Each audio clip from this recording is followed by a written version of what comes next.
ચાલાકીથી વાત કરવાના પણ અમુક નિયમો હોય છે। આ દુનિયામાં માણસ જ એવો જીવ છે કે જે બોલી શકે છે।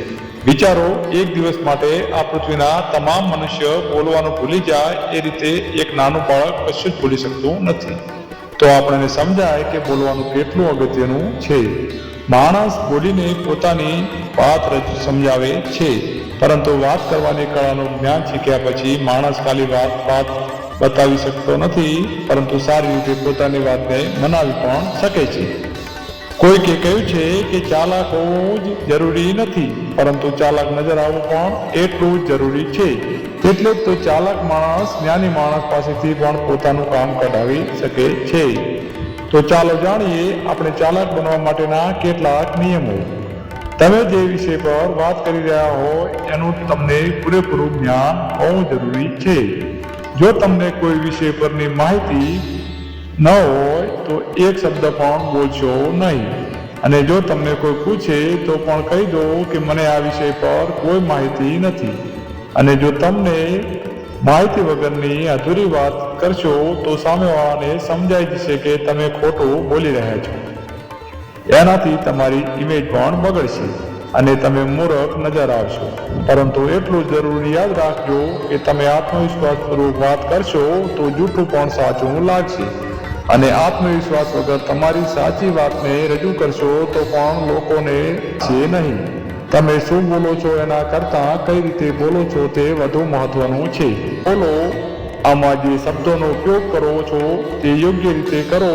યોગ્ય સમયે યોગ્ય શબ્દોનો ઉપયોગ જે લોકો માટે બોલી રહ્યા છો એ લોકો સમજી શકે એવા શબ્દોનો અને વાક્યોનો જ ઉપયોગ કરો। લોકો એવા શબ્દોનો ઉપયોગ કરે છે કે સામેવાળાને કંઈ જ સમજાતું નથી, છતાં તેઓ બોલે જતા હોય છે। અહીંયા એક વાત અગત્યની છે કે આપણે આપણી વાતને ઓછા શબ્દોમાં અને સામેવાળાને સમજાય એ રીતે રજૂ કરવી જરૂરી છે। આપણને એ પણ ખબર હોવી જોઈએ કે ક્યારે ઉતાવળું બોલવું જરૂરી છે, ક્યારે ધીમું બોલવું જરૂરી છે, અને ક્યારે અટકવું જરૂરી છે। આપણને એ પણ સમજણ હોવી જોઈએ કે આપણે વધારે બોલવું કોને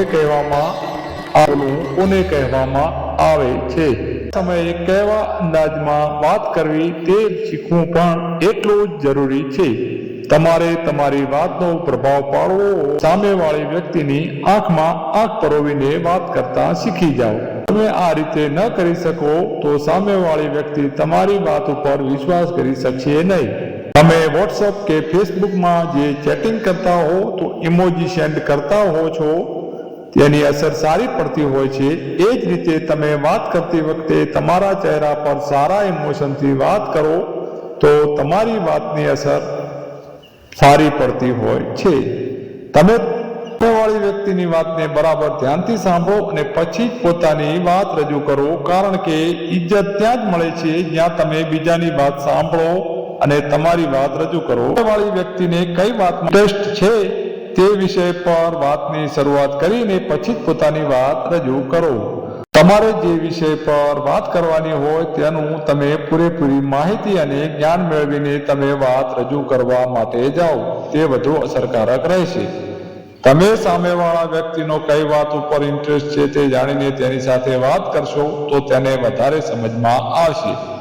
જો તમને આ વિડીયો ગમ્યો હોય તો કોમેન્ટ બોક્સમાં જણાવજો। આ વિશે